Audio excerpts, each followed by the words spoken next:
সম্মানিত সুধী মণ্ডলী, মাইজ ভান্ডারী মৌলবী গোষ্ঠী আয়োজিত দুদিনব্যাপী আন্তর্জাতিক সুফি সম্মেলন ও মাইজ ভান্ডারী গানের জলসায়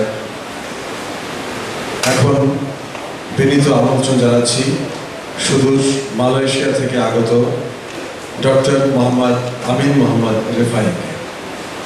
doctor Mohammad Amin Mohammad Refai, professor, faculty of leadership, Islamic science university of Malaysia. Doctor Mohammad Amin Mohammad Refai, তার বিষয় হচ্ছে মহিউদ্দিন ইবনুল আরাবির জীবন দর্শন।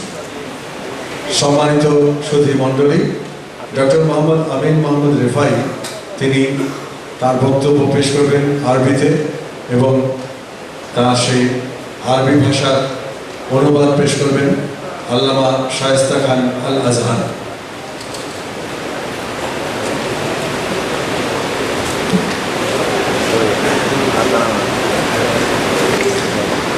बिस्मिल्लाहिर रहमानिर रहीम।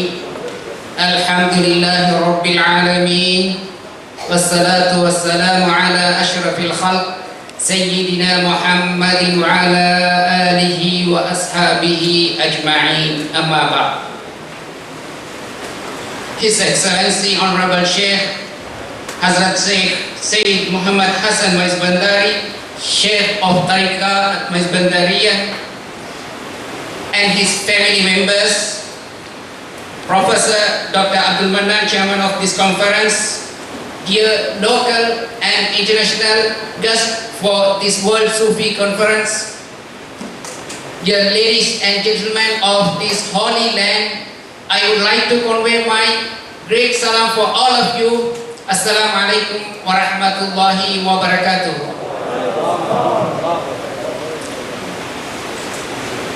I am really great and pleasure to stay in this stage in front of you.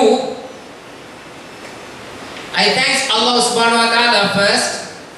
Secondly, for organizer of this conference to invite me to give speech in this conference.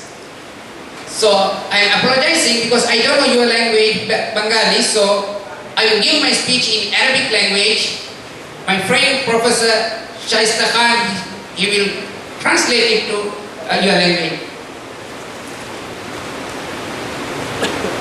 يسعدني أن أقوم في هذا المجلس الكريم لكي ألقي كلمة عن أهمية التصوف الإسلامي في حياة المسلم. আমি অত্যন্ত আনন্দিত আপনাদের এই সুফি সম্মেলনে উপস্থিত হয়ে আমি খুব আনন্দিত হয়েছি এবং এখানে এসে আমি উপলব্ধি করতেছি তাসাউফ ইসলামের গুরুত্ব আপনাদের নিকট অপরিসীম। هناك في العالم مؤتمرات سياسية ومؤتمرات اقتصادية ومؤتمرات علمية، ولكننا لا نجد مؤتمرا للتصوف الإسلامي. فهذه خطوة جيدة ومباركة من أهل الطريقة الميزبندارية، سوف تتلوها خطط كثيرة إن شاء الله.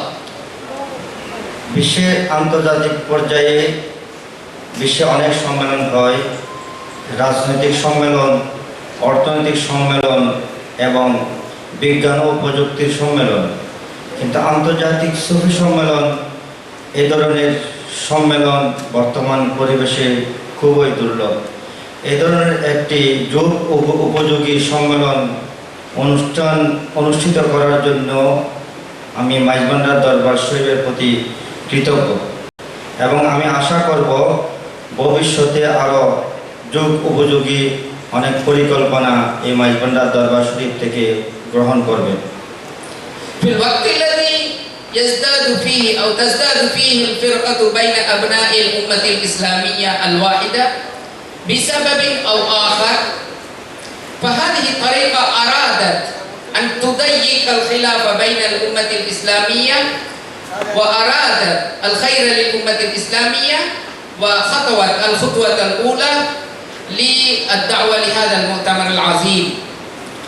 বর্তমান সময়ে দেখা যায় নবী করিম সাল্লাল্লাহু আলাইহি ওয়াসাল্লামের উম্মত অর্থাৎ মুসলিম উম্মার মধ্যে বিভিন্ন ধরনের মতানৈক্য দ্বন্দ্ব দিন দিন প্রকট হচ্ছে। উম্মতে মুসলিমার এই এক সন্ধিক্ষণে মাইজভান্ডারী তরিকার পক্ষ থেকে এই ধরনের সম্মেলন একটি সুদূর প্রসারী ভূমিকা রাখবে উম্মতে মুসলিমার মধ্যে এবং অন্যান্য ধর্মাবলম্বীদের সাথে একত্রিত হয়ে সৌহার্দ্যপূর্ণ পরিবেশে বসবাস করার ক্ষেত্রে বিশ্বের শান্তি শৃঙ্খলা ফিরিয়ে আনার ক্ষেত্রে একটি ভূমিকা রাখবে বলে আমি আশা করি। وهذه فرصة عظيمة لتبادل الأفكار بين الأكاديميين. فهنا ربما لا أذكر لكم شيئا جديدا، ولكننا نعرف عن أهمية التصوف الإسلامي. والله سبحانه وتعالى يقول: وذكر فإن الذكرى تنفع المؤمنين. فسوف نتبادل أو سوف أتبادل معكم عن أهمية التصوف الإسلامي في هذه الأوقات القصيرة إن شاء الله. এই ধরনের সম্মেলন আমাদেরকে সুযোগ করে দেয়, যদিও আমরা বিশ্বের বিভিন্ন প্রান্তে অবস্থান করতেছি, আমরা একত্রিত হয়ে আমাদের মধ্যে একটি মত বিনিময়ের কিভাবে আমরা এই উম্মতে মুসলিমার কল্যাণ সাধনে বিশ্বের শান্তি শৃঙ্খলা প্রতিষ্ঠায় আমরা কিভাবে অগ্রসর হতে পারি সেটার মত বিনিময় করে সিদ্ধান্ত নেওয়ার একটা সুযোগ করে দেয়।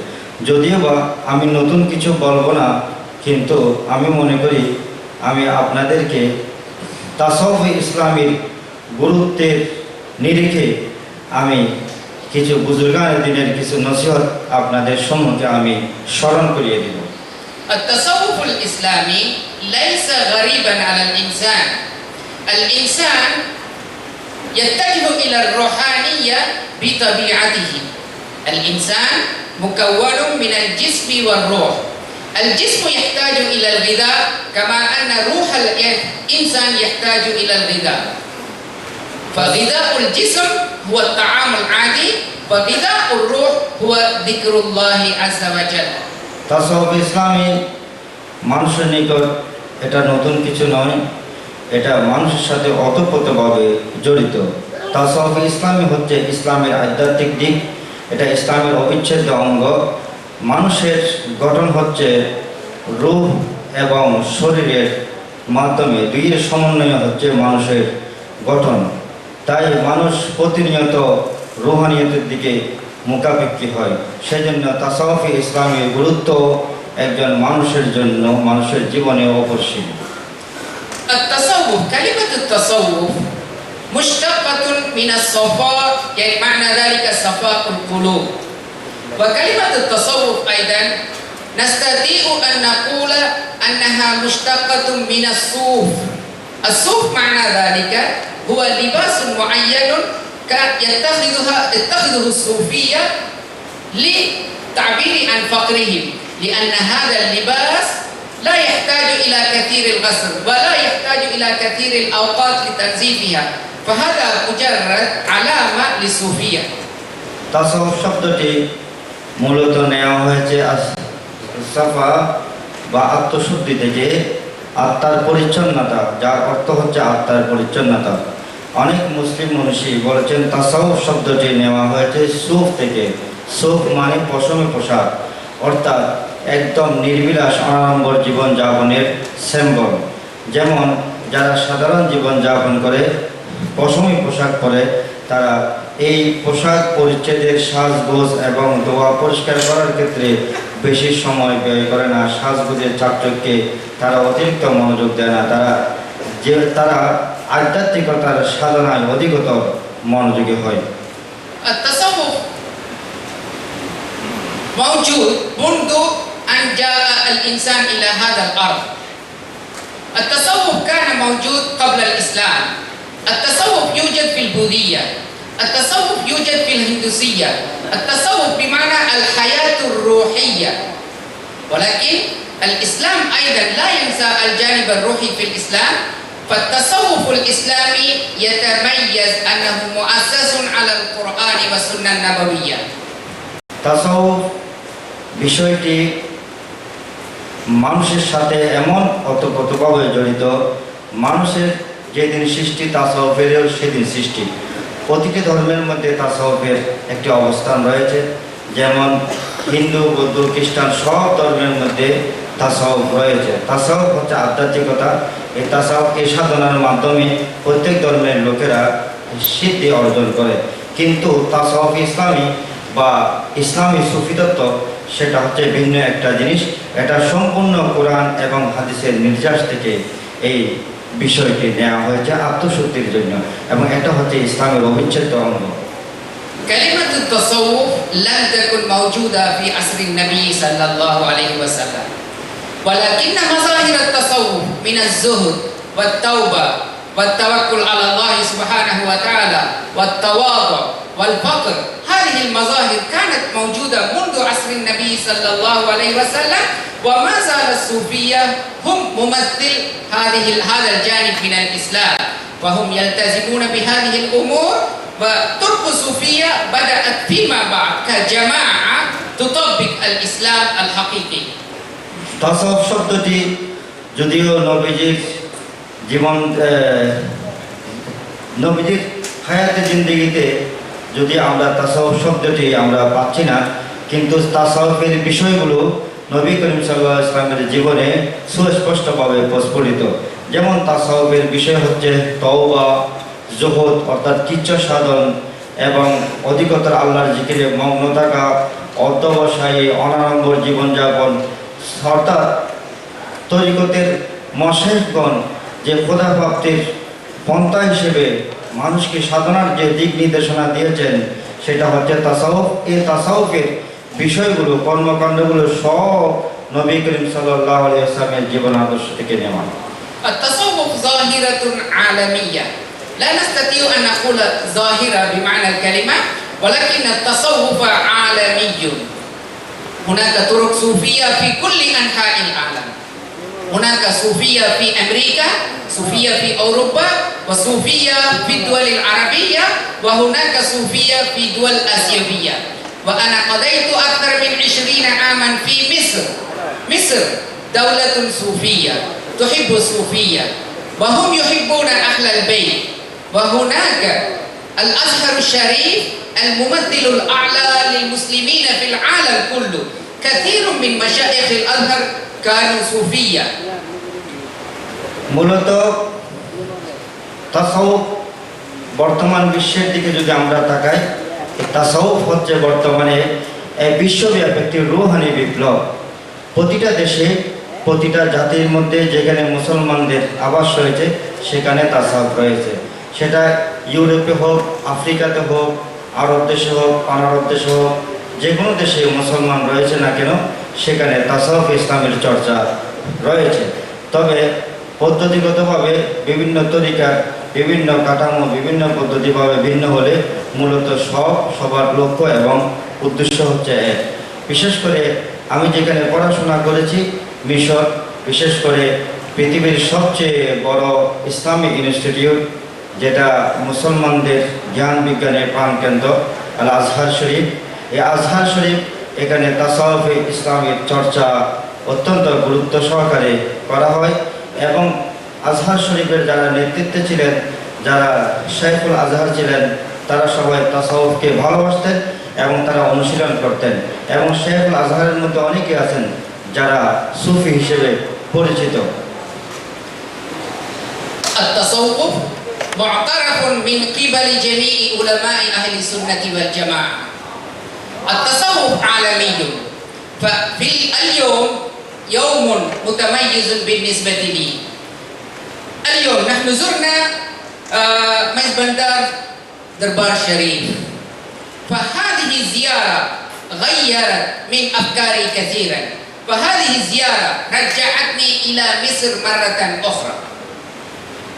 মূলত সারা বিশ্বে যদিও বা তাসাউফ চর্চা চলতেছে এবং অনেক দেশের তাসাউফের আমি প্রত্যক্ষদর্শী, কিন্তু আজকে এই স্থানে এসে বিশেষ করে গৌসুল আজম মাইজভান্ডারী দরবারে পাক জিয়ারত, মাইজভান্ডার দরবার শরীফ জিয়ারতের পর আমার ধ্যান ধারণা, আমার চিন্তা চেতনায় একটা পরিবর্তন আমি উপলব্ধি করতে পেরেছি। বিশেষ করে আমার মনে পড়ে যায় আমি যখন মিশরে অধ্যয়নকালে আমি যখন মিশরে আহলে বাইত রাসূলের মাজার শরীফ এবং আউলিয়া গ্রামের মাজার শরীফ জিয়ারত করে আমি যে রূহানি সাপোর্ট অর্জন করেছিলাম, যে রূহানি পরিবেশে আমি বিচরণ করছিলাম, আজকে অনেক দিন পরে আমার সেটা মনে পড়লো মাইজবান্ডার শরীফ জিয়ারত করে। والناس الذين يسكنون في هذه المنطقة في Chittagong محظوظون. You are very lucky people. Why? When I'm going from here, from the hotel to that place, all over the way, we can find lot of awliya, places, graves of awliya. Those people keeping this country or this place safely. So you are very lucky. أنتم محظوظون لأنكم ولدتم في هذا الأرض. وهناك أماكن كثيرة لا توجد أولياء، هناك مشاكل كثيرة. الأولياء يتصرفون في حياتهم ويتصرفون بعد مماتهم أيضا. সুবহানাল্লাহ। বিশেষ করে এই অঞ্চলে আপনারা যারা এই অঞ্চলে জন্মগ্রহণ করেছেন, আমি মনে করি আপনারা অত্যন্ত সৌভাগ্যবান। কেননা এই অঞ্চলকে আমি মদিনাতুল আউলিয়া বলতে পারি। সর্বক্ষেত্রে আউলিয়া গ্রামের মাজার, এখানে সর্বত্র আউলিয়া গ্রামের মাজার পরিবেষ্টিত অবস্থায় আপনারা আছেন। আপনারা অত্যন্ত ভাগ্যবান। শান্তি শৃঙ্খলা এবং সাম্প্রদায়িক সম্প্রীতি তথা সুন্দরভাবে জীবন সৌহার্দ্যপূর্ণভাবে জীবনযাপনের জন্য আউলিয়া গ্রামের সোহবত, আউলিয়া গ্রামের ফয়েজ বরকত, তাদের রুহানি সাপোর্ট অত্যন্ত জরুরি। সাধারণ মানুষ এবং রাজনৈতিক নেতারা যা করতে পারে না, আউলিয়া গ্রামরা শুধুমাত্র জীবদ্দশায় নয়, এন্তেকালের পরেও তারা মানুষের কল্যাণ সাধন করতে পারে। তাদের কর্মক্ষমতা আরো বেড়ে যায়, সব সময় তাদের কর্মক্ষমতা অবধারিত থাকে। والذي جمعنا بيني وبينكم اليوم اجتمعنا في حب الله وفي حب الرسول وفي حب الأولياء والمشايخ. সুবহানাল্লাহ। আজকে আমি সুদূর শ্রীলঙ্কা থেকে হয়ে মালয়েশিয়া থেকে আমি আপনাদের এখানে এসেছি এবং আপনাদের আর আমার মধ্যে কোনো আত্মীয়তার সম্পর্ক নেই। আপনারা এবং আমি একত্রিত হয়েছি শুধুমাত্র তিনটি বিষয়ের উপর ভিত্তি করে।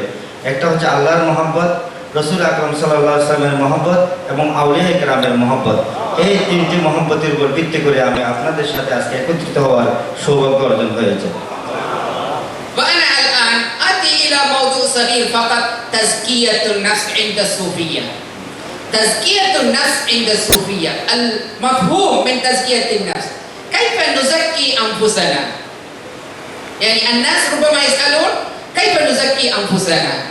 لتزكية النفس هناك طرق كثيرة، لابد أن نبدأ أول خطوة بالتدريب أو بالتعلم، تعلم الإسلام، وثم نرتفع إلى البحث عن مرشد لكي يرشدنا إلى قلوبنا.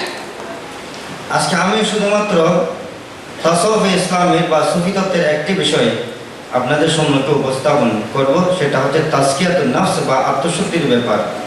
আত্মশুদ্ধি একজন মুসলমানের জন্য অত্যন্ত জরুরি। সে ইসলামী জিন্দেগি জীবনযাপন করার জন্য এটা কিভাবে করতে হবে? প্রথমে ইসলামকে ভালোভাবে জানতে হবে, তারপর যার নিকট আত্মশুদ্ধি অর্জন করব তিনি হচ্ছেন তরিকতের শেখ বা মুরব্বী, তার নিকট যেতে হবে, তার নিকট নিজেকে সমর্পণ করতে হবে এবং তার দীক্ষা এবং তার দিক নির্দেশনা অনুযায়ী নিজেকে পরিচালিত করে আত্মশুদ্ধি অর্জন করতে হবে। Okay, ربما أنتم تسألون هل أستطيع أن أقرأ الكتاب أن أكون مسلما أن أدخل الجنة؟ আপনারা প্রশ্ন করতে পারেন, আমি কিছু বই পুস্তক পড়ব, তারপর আমি ইসলাম সম্পর্কে জানব এবং সেটার উপর ভিত্তি করে আমি জান্নাতবাসী হব। এটা কি সম্ভব? نعم ممكن، ولكن هناك درجات في الجنة. هناك درجات في الجنة. إذا كنتم تريدون درجة أعلى في الجنة لابد أن تسلك طريق التصوف. হয়তো এটা সম্ভব হতে পারে, কিন্তু জান্নাতের মধ্যে অর্থাৎ আল্লাহর নৈকট্য অর্জনের মধ্যে সেখানে অনেক স্তর রয়েছে।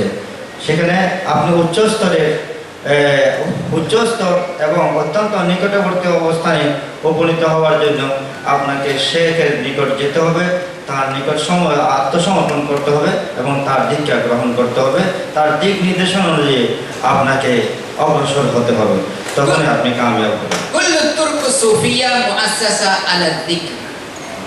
كل الطرق الصوفية هناك آلاف الطرق الصوفية في العالم حاليا، وكل الطرق الصوفية foundation of all the طريقة is ذكر الله عز وجل، ولكن الاختلاف في طريقة الذكر. بعض الطرق تذكر الله سبحانه وتعالى جليا، وبعض الطرق تذكر الله سبحانه وتعالى خفيا في الإسرار في السر.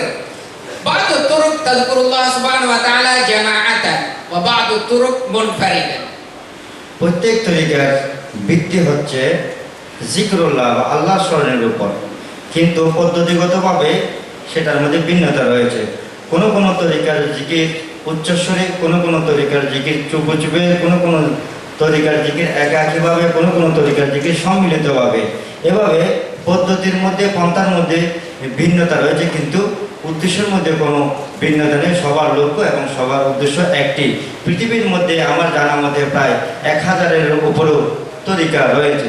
সবার লক্ষ্য এবং উদ্দেশ্য এক, আল্লাহ পর্যন্ত পৌঁছা, আল্লাহর নৈকট্য অর্জন করা। كما أننا نتعلم العلم في المدارس والكليات، لابد أن نتعلم الذكر من الشيخ. كما أننا نتعلم العلم من الأستاذ في الجامعة، وهكذا لابد أن نتعلم الذكر من الشيخ. যেভাবে আমরা ইউনিভার্সিটিতে বিভিন্ন বিষয়ের জ্ঞান অর্জন করি, আমরা বিভিন্ন ফ্যাকাল্টিতে অধ্যয়ন করে আমরা জ্ঞান বিজ্ঞানের উৎপত্তি অর্জন করি, ঠিক তদ্রুপ এই আল্লাহ পথে অগ্রসর হওয়ার জন্য, আল্লাহর নৈকট্য করার জন্য আমাদেরকে পীর মশায়েখের চরণে যেতে হবে, তাদের নিকট থেকে তা আমাদেরকে শিখতে হবে। كلنا نعاني من الأمراض القلبية، يعني هناك في القلب أمراض. إذا أصابنا مرض بدني نحن نذهب إلى الطبيب، نبحث عن الدواء مباشرة لا نتأخر. لكن أمراض القلوب لابد أن نبحث لها علاج. هذا العلاج موجود عند المشايخ. আমরা প্রত্যেকে আত্মার বিভিন্ন ব্যাধিতে আমরা আক্রান্ত।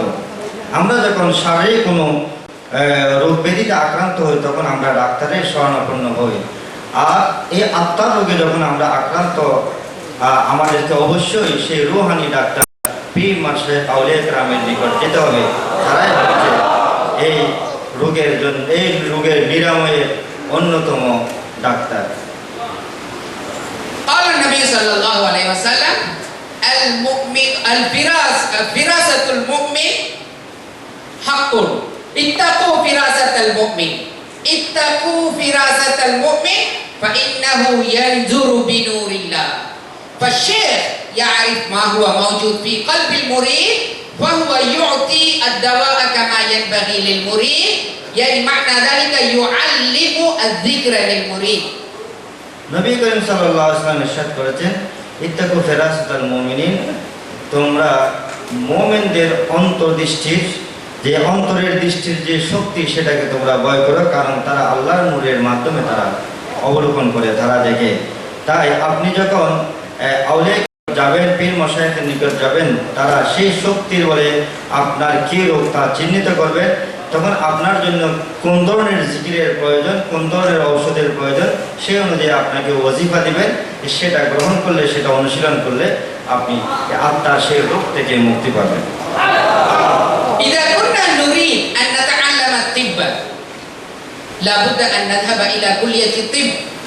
إذا كنا نريد أن نتعلم الهندسة لابد أن ندخل إلى كلية الهندسة. لا نستطيع أن نقرأ الكتاب ونعالج المريض، المريض ربما يموت. وهكذا لا نستطيع أن نقرأ الكتاب ونبني عمارة، ربما البناء يهدم بعد قليل.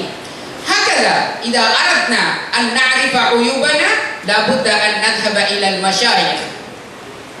আমরা যখন মেডিকেল সায়েন্সে পড়ার ইচ্ছা পোষণ করি, তখন আমরা মেডিকেল বিশ্ববিদ্যালয়ে ভর্তি হই এবং ওস্তাদদের নিকট আমরা পড়াশোনা করি। আমরা তো আর এই করি না যে মেডিকেলের বইগুলো নিজে নিজে পড়ে আমরা তো আর ডাক্তার হই না। এভাবে ইঞ্জিনিয়ার যখন হতে চাই তখনও আমরা বই পড়ে আমরা বিল্ডিং তৈরি করি না। যদি বই পড়ে ডাক্তার হই, ইঞ্জিনিয়ার পড়ে যদি আমরা ইঞ্জিনিয়ার হই, তাহলে তখন বিল্ডিং টিকবে না, রোগীও ভালো হবে না। তদ্রূপ আমরা যদি আমাদের আত্মার রোগ থেকে মুক্তি পাওয়ার ইচ্ছা করি, আত্মার রোগ নির্ণয় করার ইচ্ছা করি, তাহলে অবশ্যই আমাদেরকে শুধু বই পুস্তক পড়লে হবে না, আমাদেরকে এই আধ্যাত্মিক গুরুর শরণাপন্ন হতে হবে। তাদের নিকট আমাদেরকে সেই জ্ঞান শিখতে হবে এবং তাদের তত্ত্বাবধানে আমাদেরকে সেই জ্ঞান অনুশীলন করতে হবে। وهناك آداب يجب مراعاتها مع الشيخ. ربما لا يذكر الشيخ هذا لأننا تعلمنا هذه الآداب من أصحاب رسول الله صلى الله عليه وسلم، ولا نرى هذه الآداب إلا عند الصوفية. يعني الرسول صلى الله عليه وسلم إذا كان يلقي محاضرة الصحابة يجلسون موقرين، حتى إذا وقف الطير في رؤوسهم ربما لا يتحرك. لهذه الدرجة كان توقيرهم للنبي صلى الله عليه وسلم. توقير الشيخ، محبة الشيخ واجب على كل مريد. আর শুধু পীরের শরণাপন্ন হলে হবে না, পীরের সামনে যাওয়ার কিছু আদব শিষ্টাচার রয়েছে, সেগুলো অবশ্যই আমাদেরকে গুরুত্বের সহিত সেগুলোকে আমাদেরকে অবলম্বন করতে হবে। আর বিশেষ করে আদাবুল ইসলামী শিষ্টাচার আদব কায়দা আমরা শুধু দেখতে পাই সুফিয়া ইকরামের নিকট, তরিকতপন্থী আউলিয়া ইকরামদের অনুসারীদের নিকট আমরা প্রকৃত ইসলামের আদবগুলো দেখতে পাই, যা আমরা দেখি নবী করিম সাল্লাল্লাহু আলাইহি ওয়াসাল্লামের সাথে সাহাবায়ে কেরামের সম্পর্ক। সাহাবায়ে কেরামগণ নবী করিম সাল্লাল্লাহু আলাইহি ওয়াসাল্লামের নিকট যে আদব শিষ্টাচার সহকারে বসতেন, তার সান্নিধ্যে যেতেন, তা আমরা সুফিয়া কেরামের নিকট দেখতে পাই। নবী করিম সাল্লাল্লাহু আলাইহি ওয়াসাল্লামের নিকট সাহাবায়ে কেরাম এমনভাবে বসতেন, যদি তাদের মাথায় কোনো পাখি বা কোনো চড়ুই বসত তখনও তারা নড়াচড়া করতেন না, এমন আদব সহকারে বসতেন। এই আদব আমরা সুফিয়া কেরামের নিকট দেখতে পাই, তাদের অনুসারীদের নিকট দেখতে পাই। موسى عليه السلام وهو نبي من أنبياء الله سبحانه وتعالى، وهو اتخذ معلما وهو الخضر عليه السلام. موسى عليه السلام وهو النبي اتخذ رجلا لكي يتعلم منه، فما بالنا نحن جهلاء لا بد أن نتخذ شيخا. মুসা আলাইহিস সালাম একজন অতি উচ্চ স্তরের পয়গম্বর, তা সত্ত্বেও তিনি একজন আল্লাহর ওলির কাছে গিয়েছেন, হযরত খিজির আলাইহিস সালামের কাছে গিয়েছেন এবং তার থেকে তিনি জ্ঞান অর্জন করেছেন। এত বড় উচ্চ পর্যায়ে উলিল আযম পয়গম্বর হওয়া সত্ত্বেও একজন ওলি আল্লাহর কাছে গিয়ে জ্ঞান অন্বেষণ করেছেন, জ্ঞান অর্জন করেছেন। আর আমাদের অবস্থা কি হতে পারে? আমরা তো মূর্খ, আমরা কেন সেই আল্লাহ প্রদত্ত জ্ঞান অর্জন করার জন্য আউলিয়া কেরামের শরণাপন্ন হব না? ثم أريد أن أنتقل قليلا إلى موضوع آخر عن أصول الصوفية. العلماء يذكرون أن أصول الصوفية ثلاثة: الاجتماع والاستماع الاتباع. এখন আমি তাসাউফের ভিত্তি নিয়ে আমি আলোচনা করব। উলামায়ে কেরামগণ বলেন, বিশেষ করে সুফি তাত্ত্বিকরা বলেন যে তাসাউফ ইসলামের ভিত্তি হচ্ছে তিনটা: ইজতিমা, ইজতিমা ওয়াল ইত্তিবা। একটা হচ্ছে ইজতিমা, একত্রিত হওয়া, সম্মিলিতভাবে কোনো কিছু করা, আর একটা হচ্ছে ইজতিমা অর্থাৎ অত্যন্ত মনোযোগ সহকারে শ্রবণ করা, আরেকটা হচ্ছে ইত্তিবা অর্থাৎ অনুসরণ করা। একত্রিত হওয়া এবং মনোযোগ সহকারে শ্রবণ করা এবং অনুসরণ করা, এই তিনটা বিষয়ের উপর ভিত্তি হচ্ছে তাসাউফ।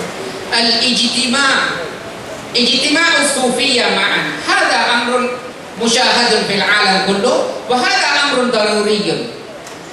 الله سبحانه وتعالى يقول: واتقوا الله وكونوا مع الصادقين. الله سبحانه وتعالى يقول: واتقوا الله وكونوا مع الصادقين. عندما أنا أكون مع الصادقين أنا أقتبس منكم بعض الأمور فالاجتماع الأسبوعي للصوفية في جميع أنحاء العالم هذا أمر ضروري. প্রথম বিষয়টি হচ্ছে ইজতেমা, অর্থাৎ সম্মিলিত বা একত্রিত হওয়া, সমবেত হওয়া। এই জিনিসটা আমরা বিশ্বব্যাপী দেখতে পাই। পৃথিবীর প্রত্যন্ত অঞ্চলে, সব অঞ্চলে সুফিয়া কেরামদের মজলিস, সুফিয়া কেরামদের একাত্মতা, সুফিয়া কেরামদের সমাবেশ আমরা দেখতে পাই। এটা অত্যন্ত প্রশংসনীয় জিনিস। এই বিষয়টি সুফিয়া কেরামের জন্য এবং বর্তমান বিশ্বের শান্তি শৃঙ্খলার জন্য অত্যন্ত জরুরি। النقطة الثانية الاستماع. وعندما جئت وبعدما سمعت أنت محفل سماع وأنا فرحت جدا جدا. استماع إلى المحاضرات والاستماع إلى الأناشيد الدينية محفل سماع. ইজতিমার ব্যাপারে আল্লাহ পাক সুবহানাহু ওয়া তাআলা বলেছেন, ইয়া আইয়ুহাল্লাযীনা আমানু তাকুল্লাহা ওয়া কুনু মা'আস সাদিকিন। সেটার আলোকে সুফিয়া কেরামরা ইজতিমা করে থাকেন। একজন শেখকে কেন্দ্র করে মুরিদরা সবাই একত্রিত হয়।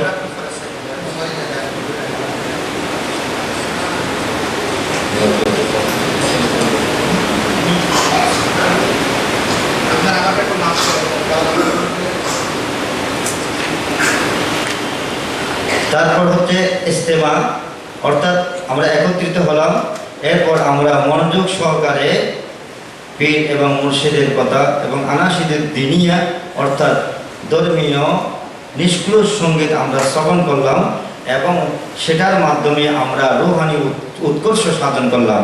বিশেষ করে গতকাল আমি যা উপভোগ করেছি মাহফিলে সেমা, আমি অত্যন্ত আনন্দিত হয়েছি। رأينا أمس فيديو مشاهد فيديو كل أنحاء العالم يستعمل هذا السماع. ربما بعض الناس يقولون هذا غير إسلام. لا، السماع مساعد لذكر الله عز وجل وحركات الأعضاء أيضا مساعدة لذكر الله عز وجل.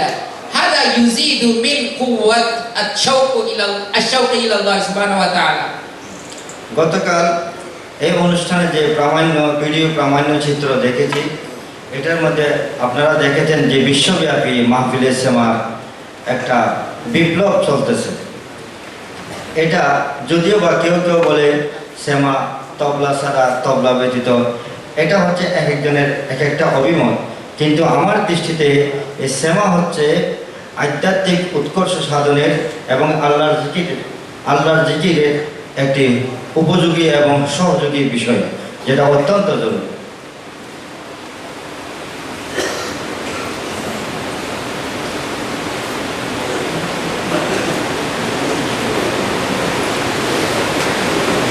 فثالثا الاتباع ضروري جدا.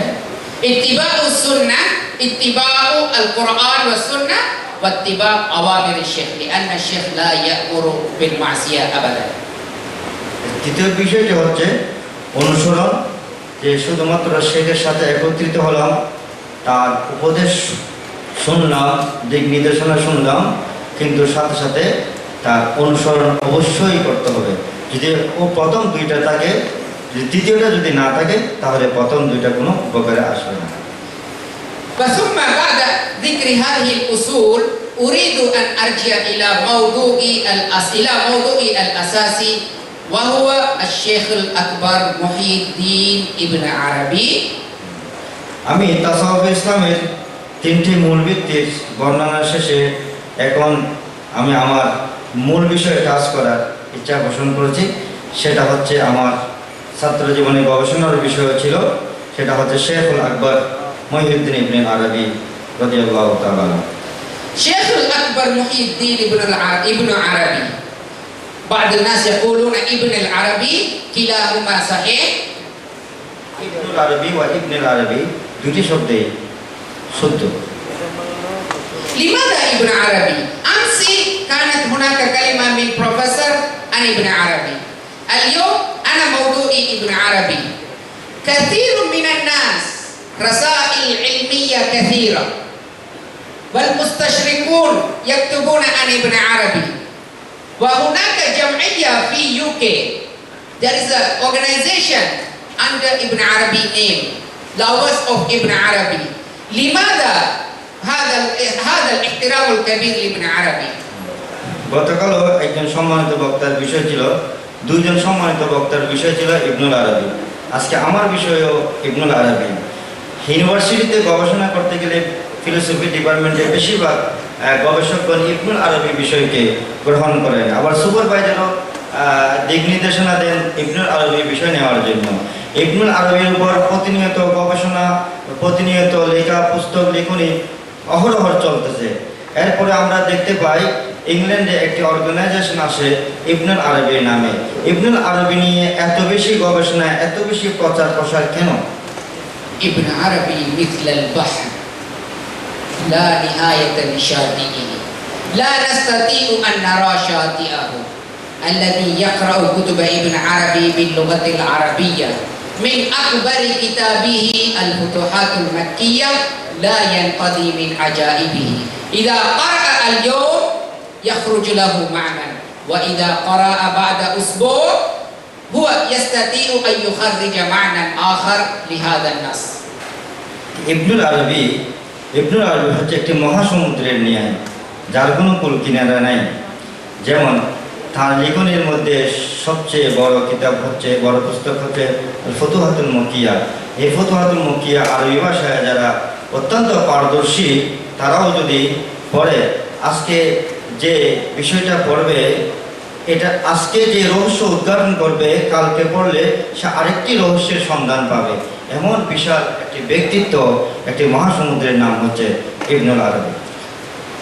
وأنا في جامعة الأزهر الشريف أعرف رسائل دكتورة ابن عربي لغويا، ابن عربي أديبا، ابن عربي فقيها، ابن عربي متكلما، ما زالت رسائل تتوالى. বিশেষ করে আল আজহার ইউনিভার্সিটিতে সবচেয়ে এক ব্যক্তির উপর সবচেয়ে বেশি গবেষণা হয়েছে, পিএইচডি হয়েছে, তিনি হচ্ছেন শেখুল আকবর ইবনুল আরবি। ইবনুল আরবি সাহিত্যিক, ইবনুল আরবি আরবি সাহিত্যিক, ইবনুল আরবি ফকিহ, ইবনুল আরবি ফিকহ শাস্ত্রবিদ, ইবনুল আরবি কালাম শাস্ত্রবিদ, ইবনুল আরবি সুফি, ইবনুল আরবি কবি, ইবনুল আরবি ইসলামিক দার্শনিক। এভাবে এখনো পর্যন্ত ইবনুল আরবির উপর গবেষণা চলতেছে, ইবনুল আরবির বিভিন্ন দিক নিয়ে। لعدم فهم معاني كلمات ابن عربي الذين فهموا ظاهر كلام ابن عربي اتهموه بعدة تهم. هذه التهمة أولا وحدة الوجود، وحدة الأديان، الحلول والاتحاد أهمها. ইবনুল আরবির ভাষা এবং তার জ্ঞানের গভীরতা বুঝতে না পেরে অনেকে আল্লামা শেখুল আকবর ইবনে আরবিকে বিভিন্ন ধরনের অপবাদ দিয়ে থাকে। এটা হচ্ছে তার কিতাব যথাযথভাবে না বোঝার কারণে, তার গভীর জ্ঞানের সমুদ্রের ধার প্রান্তে পৌঁছতে না পারার কারণে তাকে যে অপবাদগুলো দেওয়া হয় সেগুলো হচ্ছে তার ওয়াহদাতুল উজুদের দর্শন, ইত্তেহাদ এবং হুলুল এবং তাওহীদ আদিয়ানের দর্শন। فكل هذه الموضوعات تحتاج إلى محاضرات مستقلة. فأنا فقط أذكركم كلمتان فقط عن وحدة الوجود. وحدة الوجود لها معنيان: معنى مادي غير مقبول، معنى معنوي مقبول. যে তিনটে বিষয় সম্পর্কে তাকে বিপক্ষরা অপবাদ দিয়েছে, তার লেখনী না বোঝার কারণে অজ্ঞরা অপবাদ দিয়েছে, এই বিষয়গুলোর এক একটার উপর বিশাল বিশাল গবেষণার প্রয়োজন এবং এক একটা বিষয়কে বিশ্লেষণ করার অবকাশ রাখে। কিন্তু সময়ের স্বল্পতা হেতু আমি সেদিকে যাচ্ছি না। আমি শুধুমাত্র সংক্ষেপে ওয়াহদাতুল ওজুদ সম্পর্কে দুই একটি কথা বলব। وحدة الوجود غير المقبول أن يعتقد الإنسان أن هذه الأشياء الموجودة هو الله. هذه وحدة الوجود المادية، يعني معنى ذلك هذا إله، هذا إله، كل هذا إله، يعني معنى ذلك جزء من الإله، لا يوجد إله خارج هذا العالم، وهذه الفكرة مرفوضة. ওয়াহদাতুল ওজুদের দুইটা অর্থ রয়েছে, একটা হচ্ছে শাব্দিক অর্থ, আরেকটা হচ্ছে তার প্রকৃত অর্থ। শাব্দিক অর্থ যেটা, এটা গ্রহণযোগ্য নয়। এটা হচ্ছে ওয়াহদাতুল ওজুদ মানে মনে করা যে জাগতিক জীবনে আমরা যা কিছু আমাদের চতুর্পাশে দেখতেছি সবগুলোকে আল্লাহ বলা, এটা কোনোদিনই গ্রহণযোগ্য নয়। ওয়াহদাতুল ওজুদের আরেকটা অর্থ যেটা আছে সেটাই হচ্ছে গ্রহণযোগ্য। وحدة الوجود المعنى المقبول، نحن الأشاعرة والماتريدية أهل السنة والجماعة نقسم الوجود الواحد إلى ممكن، إلى وجود واجب ووجود ممكن. فوجود الله سبحانه وتعالى هو الأصل وهو الثابت، فوجودنا مستمد من وجوده سبحانه وتعالى. ওয়াহদাতুল ওজুদের যে অর্থটি গ্রহণযোগ্য সেটা হচ্ছে আমরা আহলে সুন্নাত ওয়াল জামাত আবুল হাসান আশআরী এবং ইমাম আবুল মনসুর মাতুরিদি এবং তাদের অনুসারীদের দৃষ্টিতে সেটা হচ্ছে ওজুদকে, যা অস্তিত্বের মধ্যে যে সমস্ত জিনিস রয়েছে সেগুলোকে দুই ভাগে ভাগ করা হয়। একটা হচ্ছে ওয়াজিবুল ওজুদ আর একটা হচ্ছে মুমকিনুল ওজুদ। আমরা হচ্ছে মুমকিনুল ওজুদ আর আল্লাহ পাক সুবহানাহু ওয়া তাআলা হচ্ছে ওয়াজিবুল ওজুদ। আল্লাহর অস্তিত্বে একমাত্র বিদ্যমান, যেটা চিরঞ্জীব, যেটা সদা সর্বদা থাকবেন। আর আমরা সবাই ধ্বংস হয়ে যাব, আমাদের অস্তিত্ব সে আল্লাহর অস্তিত্বের আলোকে আমাদের অস্তিত্ব। لا أستطيع أن أدخل أكثر من هذا في هذا الموضوع لأن هذا الموضوع خطير، ولذلك أنا أتوقف عن الكلام عن وحدة الوجود. نحن الإنسان عندما يصل إلى القمة في التصوف الإسلامي وهو لا يشاهد الآخرين، يشاهد الله سبحانه وتعالى فقط، نحن نستطيع أن نقول أن هذا وحدة الشهود أيضا. আমি এই বিষয়ে আর বেশি বলতে চাচ্ছি না, কারণ এই বিষয়টা হচ্ছে অত্যন্ত কঠিন বিষয়, সবার বোধগম্য হবে না।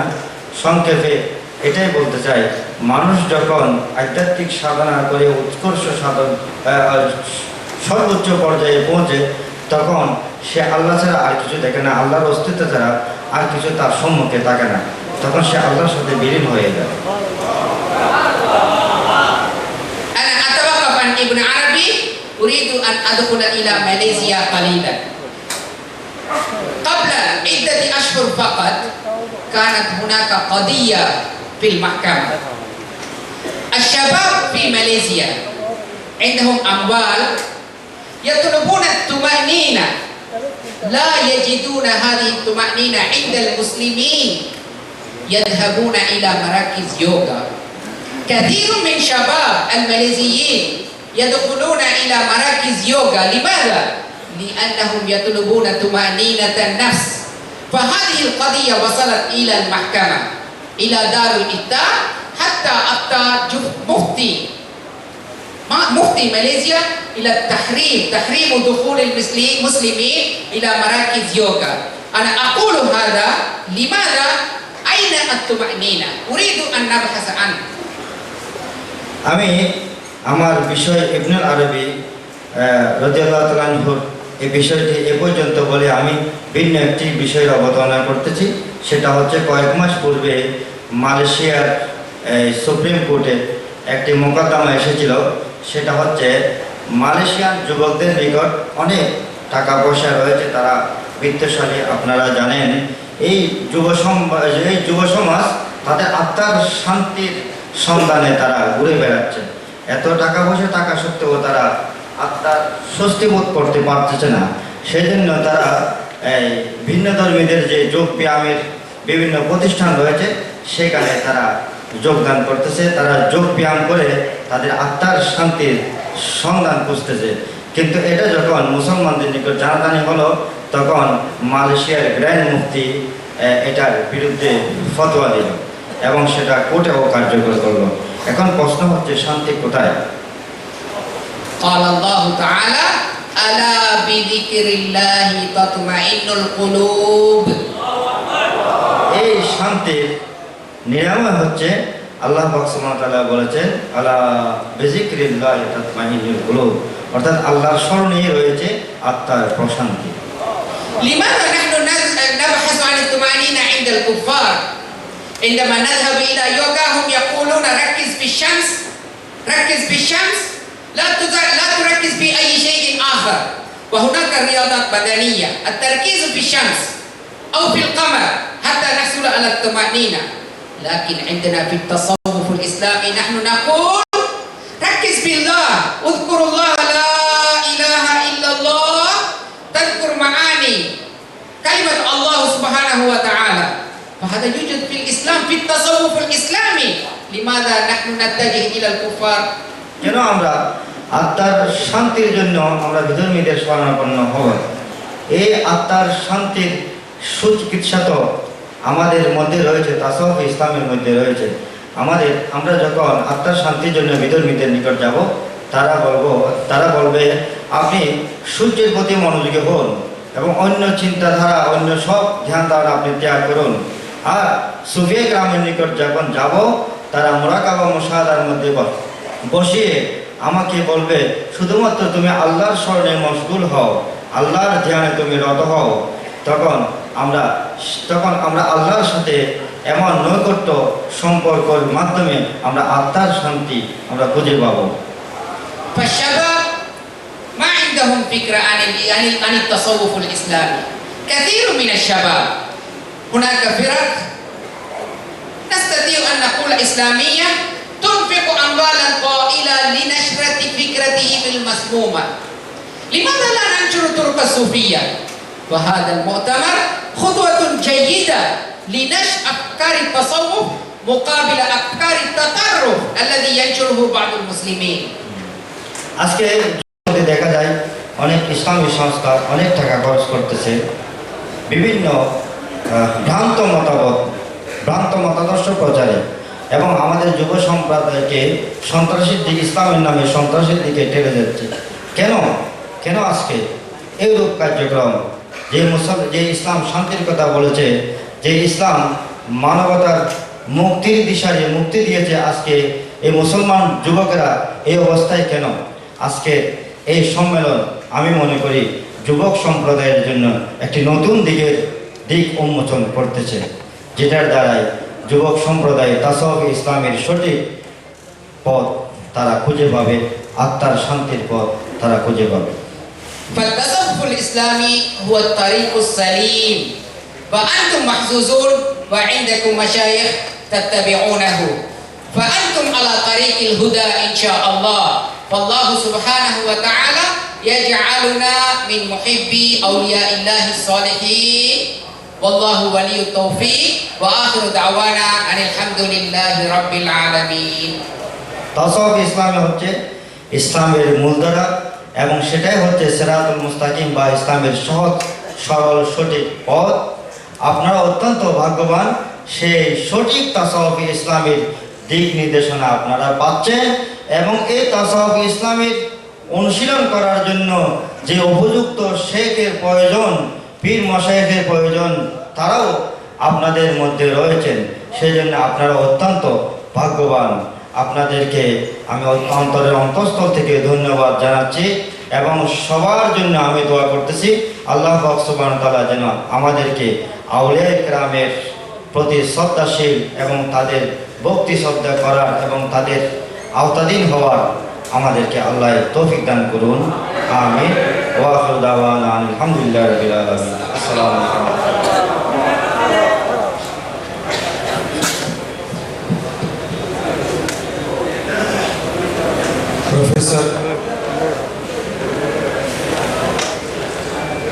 Professor, Faculty of Leadership, Islamic Science University of Malaysia, Dr. Muhammad Amin Muhammad রেফাইকে তার সুন্দর বক্তব্যের জন্য ধন্যবাদ। সেই সাথে ধন্যবাদ জানাচ্ছি তার বক্তব্যে অনুবাদে সহায়তা করার জন্য আল্লামা শায়েস্তা খান আল আজহারিকে।